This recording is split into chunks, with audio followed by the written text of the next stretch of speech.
समझदार लोग हमेशा कहते हैं कि भविष्य के लिए पैसे बचाओ, लेकिन जब आमदनी अठन्नी हो और खर्चा रुपया, तो ऐसा हो ही नहीं पाता।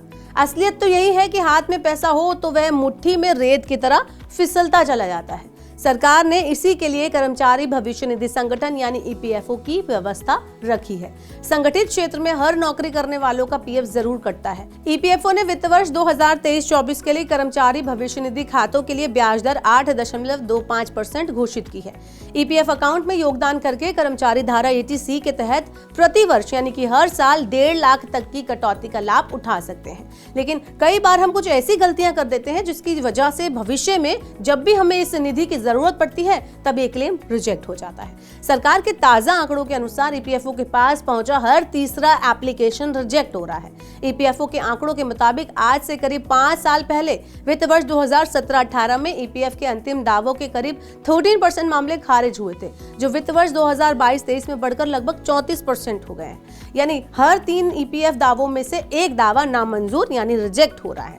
यहाँ सिर्फ रिटायरमेंट के टाइम पर क्लेम की जाने वाली राशि ही नहीं अटक रही, बल्कि पार्शियल विड्रॉल में भी काफी परेशानी आ रही है। ईपीएफओ के आंकड़े बताते हैं कि वित्त वर्ष 2022-23 में कुल 73.87 लाख पीएफ क्लेम आए थे, जिसमें से 24.93 लाख यानी 33.8% खारिज हो गए।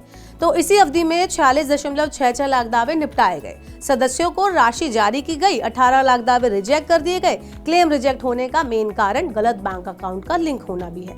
ईपीएफओ मिड टर्म में भी सब्सक्राइबर्स को अपने ईपीएफ अकाउंट से पैसे निकालने की अनुमति देता है। सही तरह से निकासी की सुविधा के लिए सब्सक्राइबर को सटीक बैंक खाता रिकॉर्ड बनाए रखना चाहिए। ऐसे उदाहरण सामने आए हैं कि जहां व्यक्ति अपने ईपीएफ अकाउंट में नए अकाउंट की डिटेल अपडेट किए बिना अपने बैंक अकाउंट बंद कर देते हैं और इन्हीं गलत बैंक डिटेल्स की वजह से क्रेडिट ट्रांजैक्शन जो है वो असफल हो जाता है। सब्सक्राइबर्स ईपीएफओ पोर्टल के माध्यम से अपने बैंक अकाउंट के डिटेल को अपडेट करके इस समस्या को ठीक कर सकते हैं। तो चलिए जानते हैं कि ईपीएफओ रिकॉर्ड में अपने बैंक अकाउंट की डिटेल को अपडेट करने का स्टेप बाय स्टेप प्रोसेस क्या है। यूनिफाइड मेंबर पोर्टल पर जाएं और अपने यूजर नेम और पासवर्ड को लॉगिन करें। यहाँ पर मैनेज करें टैब पर आपको क्लिक करना होगा। ड्रॉप डाउन मेन्यू से आपको केवाईसी ऑप्शन को चुनना है, अपना बैंक चुनना है और अपने बैंक खाते का नंबर, नाम और आईएफएससी कोड आपको दर्ज करना है। फिर सेव बटन पर आपको क्लिक करना होगा।